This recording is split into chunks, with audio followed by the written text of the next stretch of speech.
As protests spread across our country, we begin today with a sober warning from the governor of the state of California. That is, of course, the state at the epicenter of both Donald Trump's immigration crackdown and his efforts to use the United States military inside the United States and to potentially use it against Americans. In a speech last night, Governor Gavin Newsom accused Donald Trump of taking the nation to the brink by escalating a situation that state and local officials could have handled.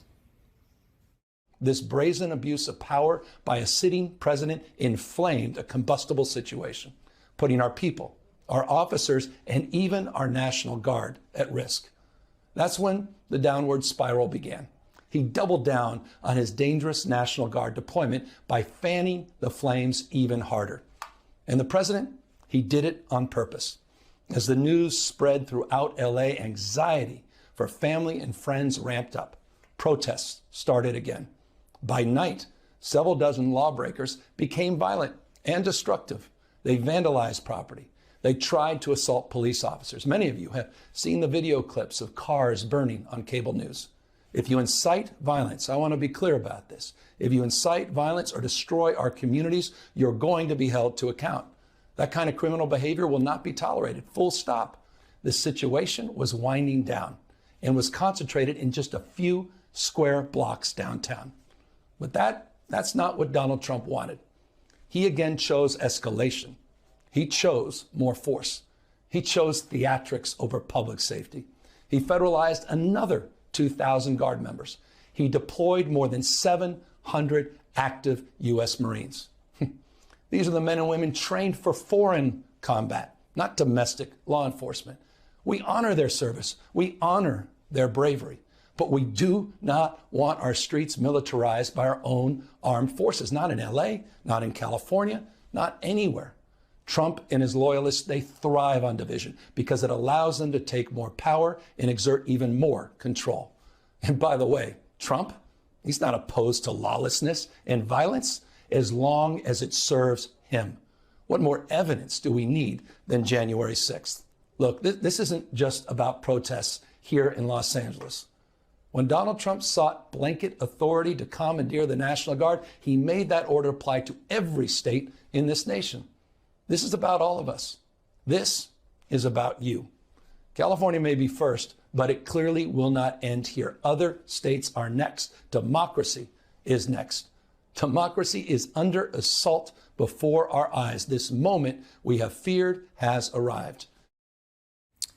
As Governor Newsom spoke, protests spread across our country, from New York City to Denver to Milwaukee. At least 25 rallies took place in major cities.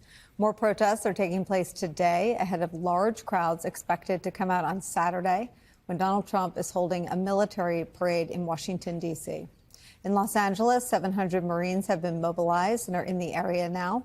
Meanwhile, armed National Guardsmen have been aiding ICE agents in immigration raids across the Los Angeles area and beyond, including in California's agricultural and farming communities. The Los Angeles Times reports this. Alarm spread through California agricultural centers Tuesday as panicked workers reported that federal immigration authorities, who had largely refrained from major enforcement action in farming communities in the first months of the Trump administration. NBC's Jacob Soboroff is out in Ventura County, California, site of one of the raids that took place on Tuesday. Jacob, take me inside. Everything happening on the ground there.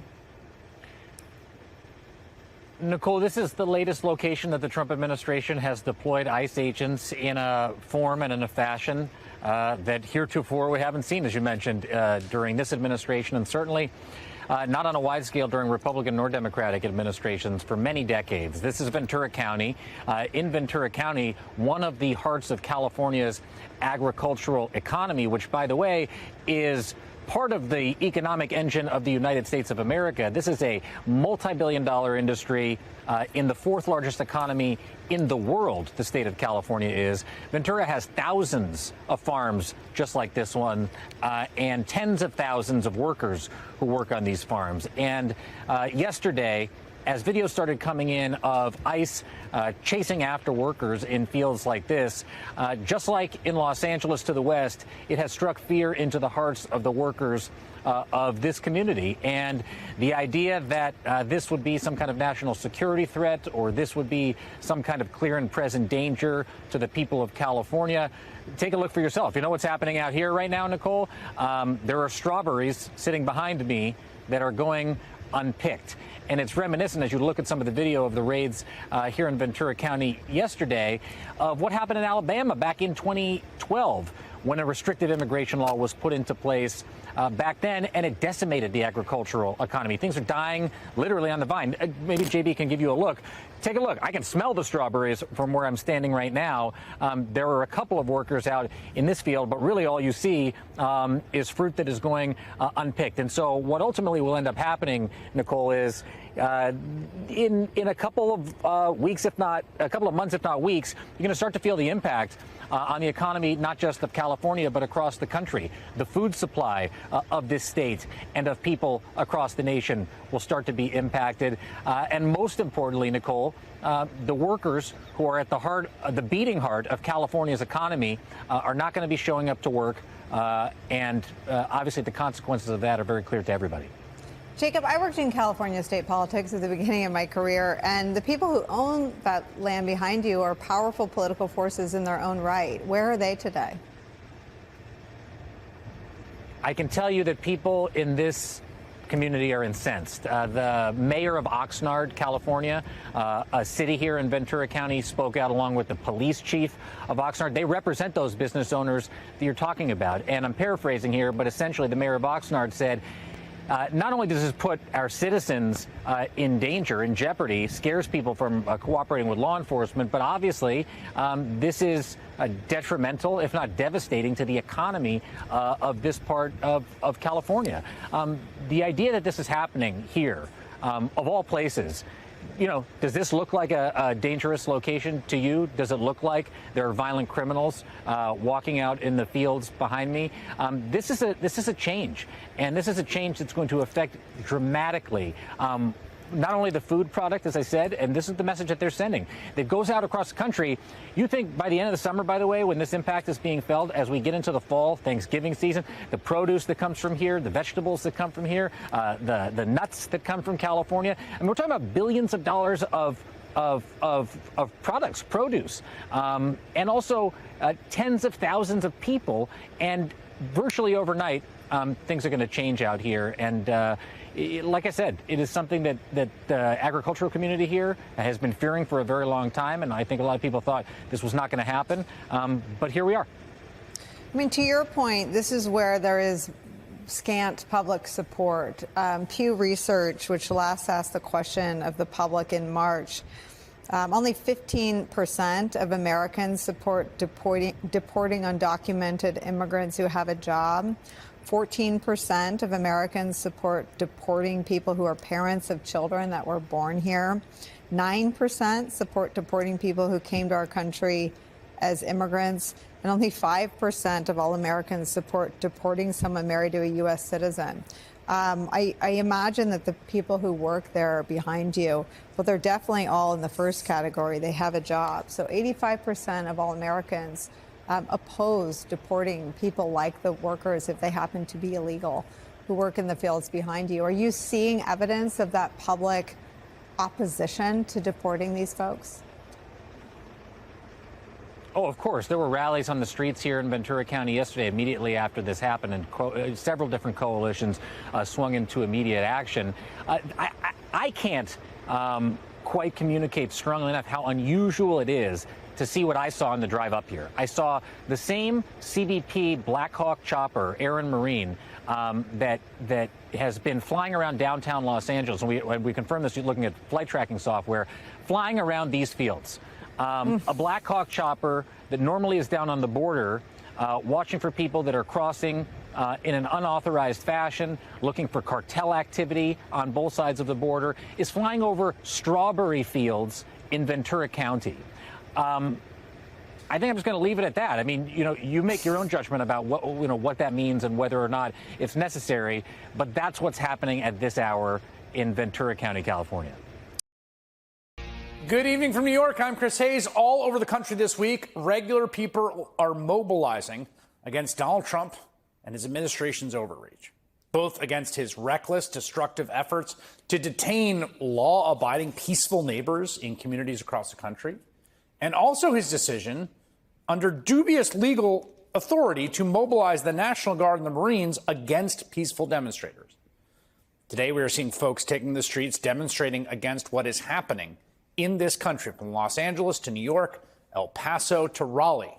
And this weekend, there will be many, many more protests, coast to coast, in cities big and small towns, to counter-program Trump's North Korean-style military parade he's throwing himself on his 79th birthday.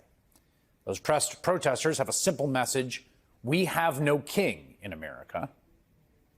The constitutional right to protest, enshrined in the First Amendment, exists for a reason. And I got to say, watching all this develop over the last few days, it feels odd to have to say this, but protests are good, actually. Protests against cruelty and tyranny and for our shared values are a good thing, and never more so than in the face of an authoritarian threat to our most cherished liberties. And to be clear, any debate about the optics of peaceful protest or whether or not demonstrators are just playing into Donald Trump's hands obfuscates the fact that people should be peacefully protesting against the ongoing attempt to end American democracy we've been witnessing. An attempt that began on Trump's first day in office of this term, when, as one of his very first official acts as president, he pardoned every single participant in the violent insurrection he incited at the Capitol on January 6th. Even the people who bashed the heads of cops in. The people convicted of seditious conspiracy against our country in jury trials. Of course, the Attorney General and Trump's spokesperson, as she is, says this is all different somehow. You've been criticized for having a double standard with the president pardoning all these people who attacked police officers on January 6th in his first day in office. How do you answer that criticism? Well, this is very different. These are people out there hurting people in California right now. This is ongoing, no longer. We're going to protect them. We're going to do everything we can to prosecute violent criminals in California. California is burning. These people are waving Mexican flags, yet they don't want anyone to go back to Mexico. They're burning American flags. This is the United States of America, and we're going to protect Americans. We're going to protect all citizens out there. First of all, I'm just duty-bound to say, when January 6th was ongoing, when people were getting hurt and Donald Trump had a chance to stop it, he didn't, remember? Crucially, right? So when it was happening, when he was watching the coverage of the cops getting their heads bashed in, he didn't stop it. Also, she's, I think, misrepresenting the protests in California. The Constitution protects waving a Mexican flag at a protest. If foreign flags require the National Guard, I got bad news for some members of Congress. Perhaps most importantly, the January 6th rioters hurt people. They assaulted cops with bear spray and tasers and flagpoles. Those pardons on that first day made it crystal clear, if it wasn't already, it was to me, but for anyone else who was following. Donald Trump does not care a whit about law and order, about the law, about any order other than one with him on top. No, he's federalizing the National Guard. He's sending Marines in the streets of Los Angeles because he wants to silence any dissent by force. He's been fantasizing about this moment for years. And he's also scared of mass public opposition to him. That's why his own White House is outright lying about the protesters. The president, as I just answered, supports the right of Americans to peacefully protest. He supports the First Amendment. But that is not the majority of the behavior that we have seen taking place in Los Angeles. I'm sorry, that's just completely divorced from reality. It's more like the opposite of true. The overwhelming majority of protesters in Los Angeles have been peaceful. You, of course, would not know that from watching Fox News, which has been breathlessly covering the protests like a scene out of RoboCop, as if Los Angeles was at risk of burning to the ground any second. Banners proclaiming rioters wreak havoc in L.A. Violent anti-ICE protests spread nationwide. They're still at it, even now, days after the demonstrations died down, like looping the same things burning that were burning 4 days ago. And again, Donald Trump, who watches Fox all day, is pickling his brain in the brine of these lies.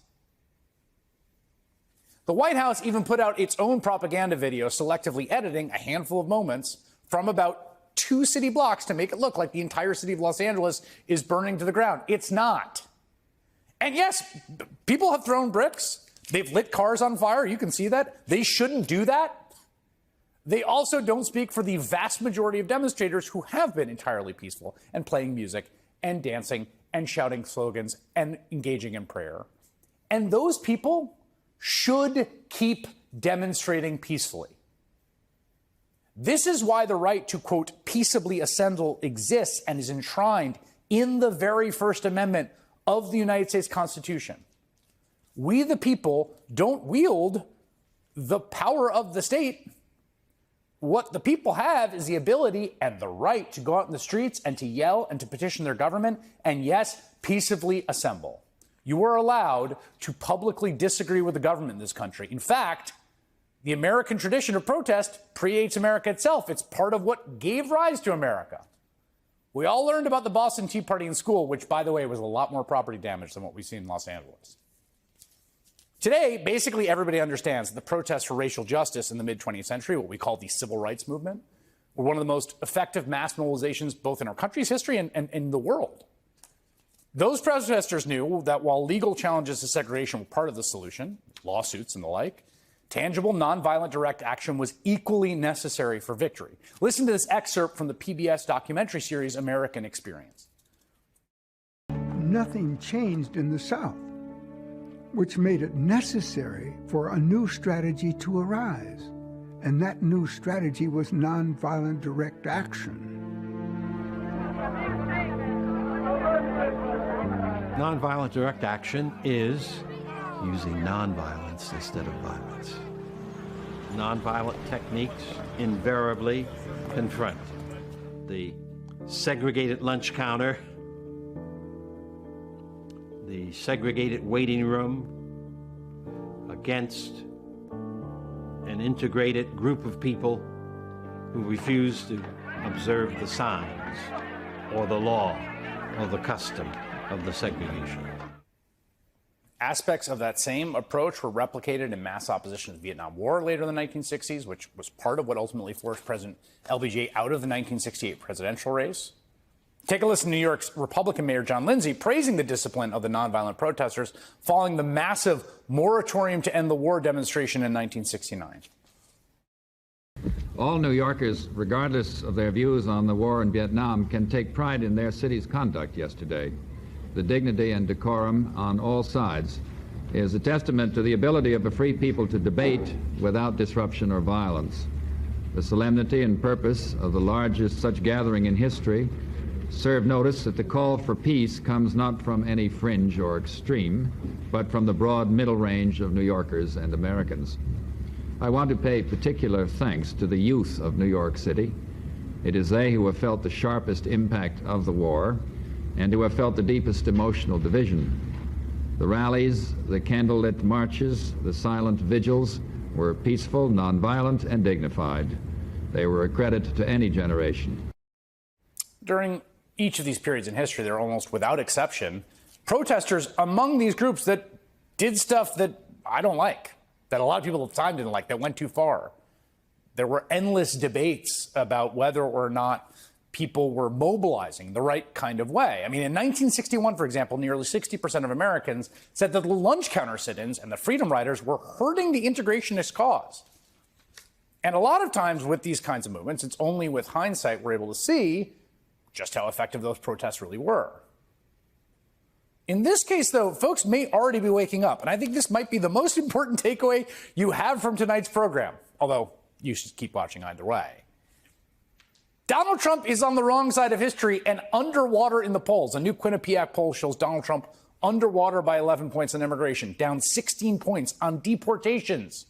Clear majorities oppose both outside the polls' margin of error. That's one poll. We'll see where everything shakes out. But in another victory for the right to protest today, a judge ruled that recent Columbia graduate student Mahmoud Khalil, who's currently being held in Louisiana, cannot be detained or deported over his protected free speech during campus protests against Israel's war on Gaza.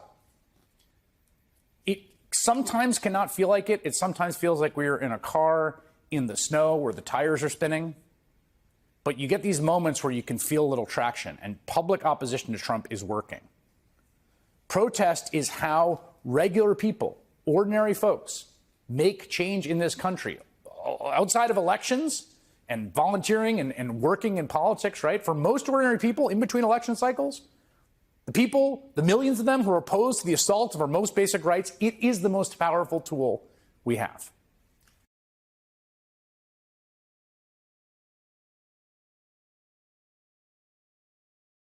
Right now, there are more troops deployed to Los Angeles than there are deployed in Syria and Iraq combined.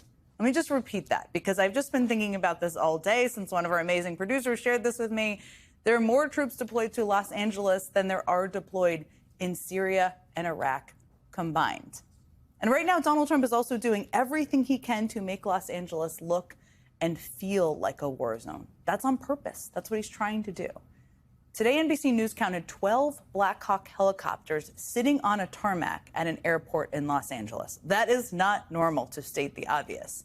Today, we also got reports that the Department of Homeland Security has been flying Predator drones over Los Angeles to surveil the protests. Overall, as I was just talking about with Chris, Trump has deployed 4,000 federalized National Guard troops and 700 active duty Marines to Los Angeles.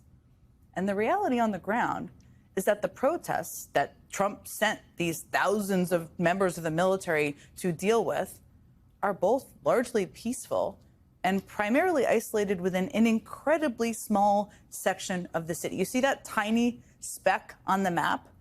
That is the area we're talking about. And that is the area that's once again under curfew tonight.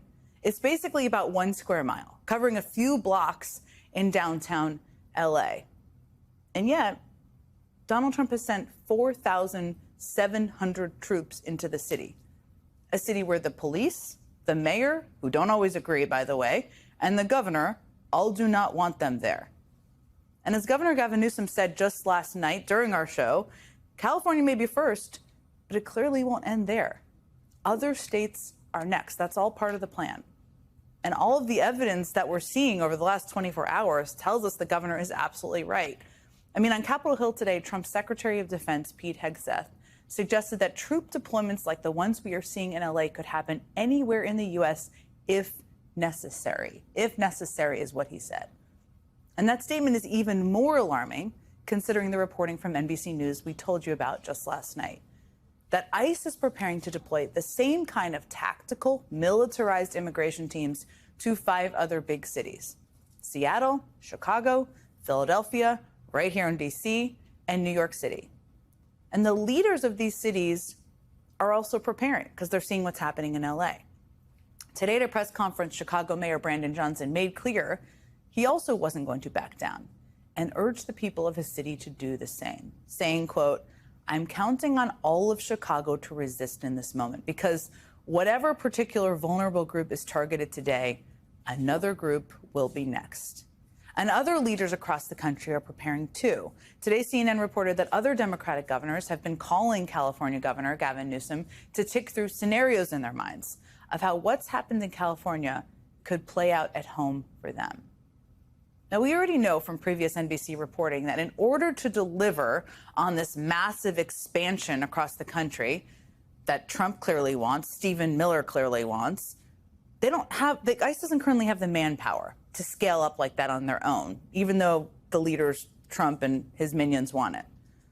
That's why they've had to pull agents from other parts of the government, like the FBI, the DEA, and even the IRS, pulling agents by the thousands off of their day jobs and assigning them to essentially fulfill Stephen Miller's fever dream. And now it appears that the National Guard and the military are being recruited into Trump's deportation agenda as well. Here was the LAPD chief, Jim McDonnell, today on CBS. We don't need the National Guard, and they're not here to help us right now. They're here to facilitate what the federal agencies are doing on the immigration front. See, I'm confused because President Trump said that they were brought in to assist with the protests. Yeah, well, that's not our understanding. I mean, just to underline that, that was the chief of the LAPD saying that he believes the 4,700 troops Trump has sent to LA are not there to handle the protests, which is questionable legally anyway. They're there to help ICE. They're there to provide protection for already militarized federal agents that are taking immigrants off the streets. That's what's happening in Los Angeles right now. And here's the kind of thing that could be coming to a city near you, because expansion is the goal here. This was the scene in the Boyle Heights neighborhood of LA today.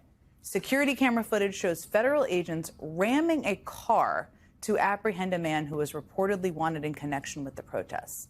According to the man's family, he's an American citizen, and there were also 2 infants in car seats when his car was rammed.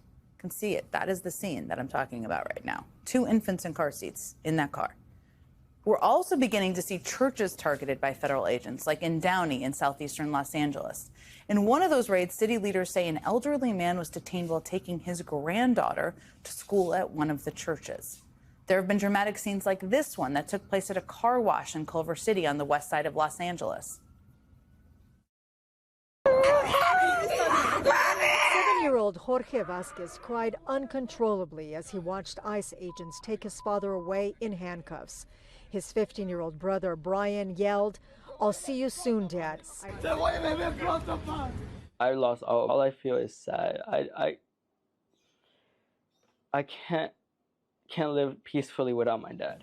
Over the weekend, several ICE raids targeted car washes. But Arturo didn't work there. He was simply there to wash his car. There are also scenes like this one out of Hawthorne in the South Bay of Los Angeles, where a U.S. citizen who is 9 months pregnant was forcibly detained by ICE this weekend after declining to allow federal agents on what she said was private property. She experienced stomach pain after her arrest and was admitted to the hospital, where she later had this to say. I had lost my balance because he was kind of like shoving me away from the door, and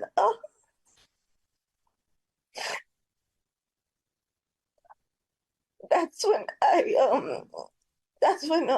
kind of just like leaned forward because I was kind of trying to protect the stomach. Donald Trump is now trying to export all of this recklessness that I've just showed you, and there's much more, to other American cities. And guess what? The American people don't like it. Of course they don't. Today, Quinnipiac is out with new polling showing that Donald Trump's job approval is underwater by 16 points. On immigration specifically, he is underwater by 11 points. This is the guy who ran on the strength of his immigration and border policy. On deportations, he's underwater by 16 points. Turns out, empowering and militarizing ICE, pulling people off the streets, sending the military into communities is not what the majority of people in the country want to happen. No kidding. And there's been an outcry in response. I mean, since Friday, we've seen massive protests all across the country. What you're seeing on your screen now are protests in San Francisco, Denver, D.C., Chicago, New York, and Philadelphia. It's not even just the big metropolitan blue cities where we're seeing a lot of this. This is Oxnard, California, Louisville, Kentucky, Baltimore, Maryland, Raleigh, North Carolina, Columbus, Ohio, Dallas, Texas. This is Portland, Oregon, El Paso, Texas, Meriden, Connecticut, St. Louis, Missouri, Milwaukee, Wisconsin, Kansas City. All across the country, people are mad. But the core of the protests is still in downtown LA.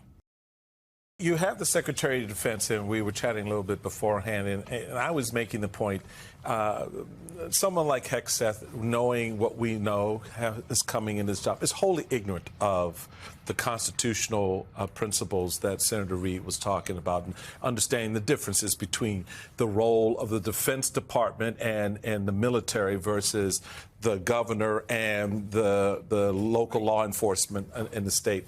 What do you make of the Secretary's response and many of his responses today, as you had to wade through a lot of that? So I asked him point blank, what is the legal authority under which you are sending active duty Marines to California neighborhoods? And he couldn't answer the question. It's shocking that the defense secretary could not answer what legal authority he was using to do that. But you know what? I think he was just doing it because Donald Trump told him he should.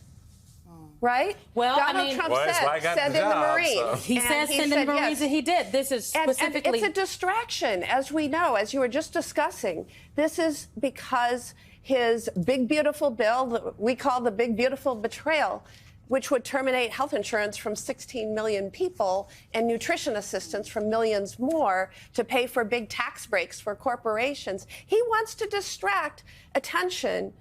And so he sends in the Marines to California neighborhoods. Is it? Well, let me read for folks what the Secretary of Defense said to you. You asked him a very specific question. His answer was, "I'd have to pull up the specific provision, but our Office of General Counsel, alongside our leadership, has reviewed and ensured in order that we set out that it's completely constitutional for the president to use federal troops to defend federal law enforcement." A bunch of word salad. Yep. He is the Secretary of Defense. He actually needs to know.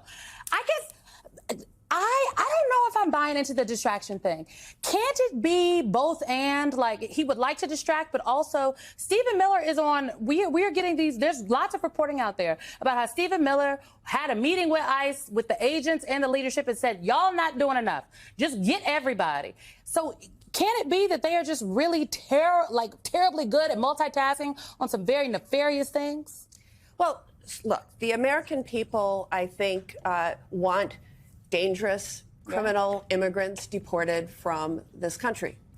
But I think they didn't ask for ICE raids at restaurants and schools and churches. And they certainly are not asking for armed Marines to be in their neighborhoods. And so these are deeply unpopular moves, and it is not who we are as a nation.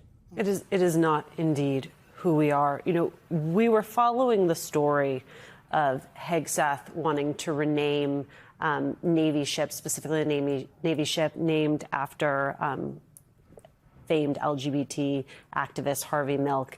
And I was trying to get to why this mattered, right? Because we know that they are anti-DEI, that they are focused on this quote unquote warrior ethos, though I am not sure who was more of a warrior than Harvey Milk. Let's put that aside for the time being. You, though, today raised what I think is the most salient point, which is the opportunity cost. What is missed? What are they not focused on at DOD if they are spending their time and their energy focused on renaming ships? Absolutely. Think about the responsibilities of the U.S. Department of Defense Secretary. You know, Donald Trump ran for office and came in saying on day one he would end the conflict in Ukraine, that he would bring the horrible conflict in Gaza to an end. We have adversaries like Iran and China and Russia and North Korea. And instead, what is he doing? He's focused on announcing at the beginning of Pride Month that he's renaming a naval ship named after Navy veteran Harvey Milk, who was one of our civil rights champions in this country. This is a whole line of ships named after civil rights leaders. It is the John Lewis line of ships. And he's spending his time doing those sort of things rather than securing our nation. That is just irresponsible. It's a rare mea culpa from the world's richest man. Elon Musk says he now regrets some of the social media posts he made about President Trump last week. Posting on X earlier this morning, quote, "They went too far." Now, it's not clear which post he was referring to specifically, although in one he endorsed the idea of Trump's impeachment and in another linked him to the Jeffrey Epstein files. Here's President Trump talking today on the feud with his former right-hand man. What happened with Elon? Is there anything that you can do to forgive him? Could you see that happening? Well, look, I have no hard feelings. You know, I was really surprised that happened. He went after a bill that's phenomenal. When he did that, I was not a happy camper. So it's too bad. NBC's Garrett Haake is at the White House. Peter Baker is also back with us. Garrett, what else are you hearing from President Trump? Is there room for the reconciliation? Is his band getting back together? What do you think? I think to a certain degree, Christina, it's likely that there will be some kind of reconciliation, especially as we're just learning. NBC News has just confirmed with two sources familiar that the president's really two top aides, his chief of staff and his vice president, spoke with Elon Musk late last week and urged this rapprochement that we saw in the form of that overnight apology, such as it was, from Elon Musk, and other social media activity we saw from Elon Musk over the weekend, basically cheering on the administration's approach to the situation in Los Angeles. All of it suggests that at least one half of this split is moving back towards the other here. The president himself has also kind of lowered the temperature in some of his remarks about Elon Musk. Listen to the way he's been talking about it recently. The bill is so good. When he went after the bill, this bill is going to turn around this country so fast your head will spin. No, I think the bill is great. And he just didn't I think get that. he feels very badly that he said that, actually. Say it. Could you reconcile with him, do you think? Could you forgive him? I guess I could. What I think we might be headed towards here, Christina, is something more like the Steve Bannon model, where there you had another top advisor to the president, someone almost inseparable from him for a period of time, who had a falling out, was kind of on the outside for a while, and now is back, if not in the inner circle, but kind of orbiting President Trump. I could imagine a scenario in which we see a similar future for Elon Musk, but a total rekindling of their relationship, I think, is unlikely, at least while Musk's opposition to the president's signature piece of legislation is still out there. And Peter, I mean, you heard Garrett just talking about this new reporting that this apology came after Vice President Vance and Chief of Staff Susie Wiles reached out to Musk and urged him to do so. But we've also talked about who has the most to lose in this relationship. And it seems to be that perhaps it was Musk. Was there just too big of a risk for him to allow this rift to continue? Well, look, the president made very clear he was willing to use the power of his office to punish Elon Musk, who has billions of dollars worth of federal contracts. Trump very openly said, maybe we should cut these contracts and save the billions of dollars in money. The federal government regulates Elon Musk's businesses. In fact, he had, I think I've forgotten the number, more than a dozen different regulatory disputes or lawsuits with the federal government before Trump came in office. Some of those have been kind of pulled back under Trump. They could be revived or more could be pursued. And so I think that, and Trump has made clear, unlike other presidents, that he doesn't have any compunction about using the power of his office to carry out his desires to reward friends and punish enemies. So Elon Musk has a lot at stake here. His businesses have already taken a hit because of his association with Donald Trump. Tesla stock plummeted over the last few months.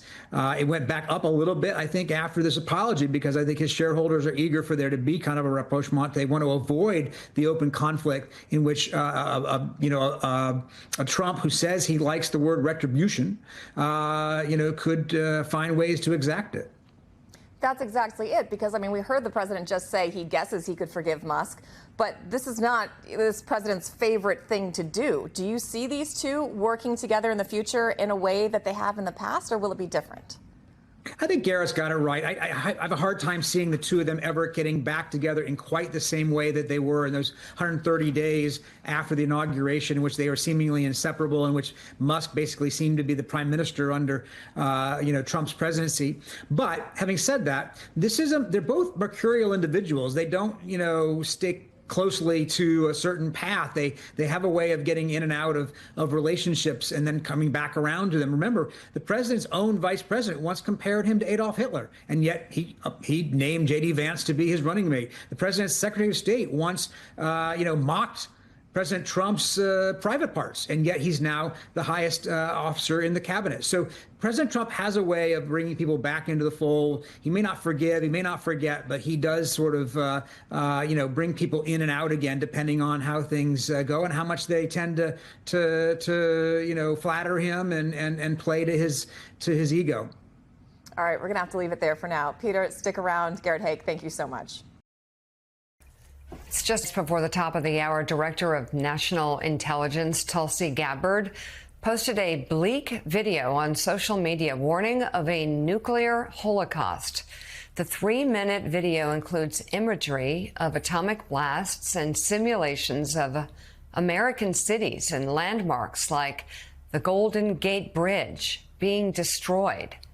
Gabbard blames the political elite for pushing the world's superpowers into a global war. This isn't some made-up science fiction story. This is the reality of what's at stake, what we are facing now. Because as we stand here today, closer to the brink of nuclear annihilation than ever before, political elite and warmongers are carelessly fomenting fear and tensions between nuclear powers. Perhaps it's because they are confident that they will have access to nuclear shelters for themselves and for their families that regular people won't have access to. Jonathan Lemire, what's the backstory here? So she went to Hiroshima recently, and that's what she says is why she's posting this. But in most ways, she's accused of parroting Russian talking points here, that it has been from the Kremlin throughout the conflict in Ukraine that the West, that the U.S., that NATO is trying to push Russia by, punishing it for invading Ukraine, therefore putting the world on the brink of an atomic conflict. That is what she's saying here, that she's afraid that the, quote, elites want this war, and she's a warning to the U.S. and the West to not punish Russia for not agreeing to a Ukrainian ceasefire, because if Russia is punished, they might have to lash out, and we may head up towards the apocalypse. Senator John Kennedy, a Republican, said yesterday when shown this video that he thinks that Gabbard should, quote, change her meds. Katty K. So she's getting some pushback from Republicans, members of her own party. Well, she was a Democrat, but members of the Trump, those who are normally supportive of the Trump administration. And beyond the obvious Kremlin sort of shadow here, it's just plain weird. Yeah, it's pretty weird and very ominous. It went out to 3.5 million followers. I mean, I think I would add, is this the best use of the DNI's time? Yeah. This very well produced. I mean, we do television. This is like a kind of mini documentary. But there's something about this kind of anti-elite. We heard it in the attacks on top universities that comes from the kind of populist strain of the Republican Party at the moment, or at least of the White House at the moment. And there's something even stranger, which is this idea that there is some kind of secret cabal that is behind the scenes pulling the strings, and yet we have Donald Trump in the White House. Is she suggesting that even though Donald Trump is president at the moment, there's still actually this kind of group of secret elites that's running things? I mean, that doesn't seem to add up. So the whole thing is pretty weird. I agree with the senator. It's kind of odd.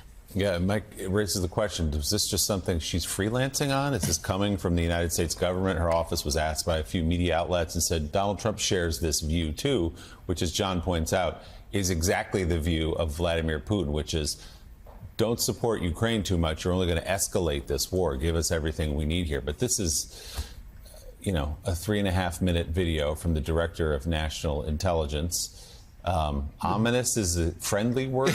I think bizarre is more like it. Repeat that again. She's the director of national intelligence. These people have jobs that they ought not to have. You wonder, to your point that you raised, did she bounce this off the president? Did she show it to him and say, what do you think? And he said, go for it? Who knows? I mean, the series of appointments in this administration is something that we gloss over day after day after day. Tulsi Gabbard. The most dangerous, I would submit, is Robert F. Kennedy Jr. and what he's doing to the health of this country, or the lack of health, potentially, for your children who need vaccines, things like that. All of it is just part of a parade of incompetence. Just visible incompetence. You just saw part of it right there, right now. It's the director of national intelligence. And just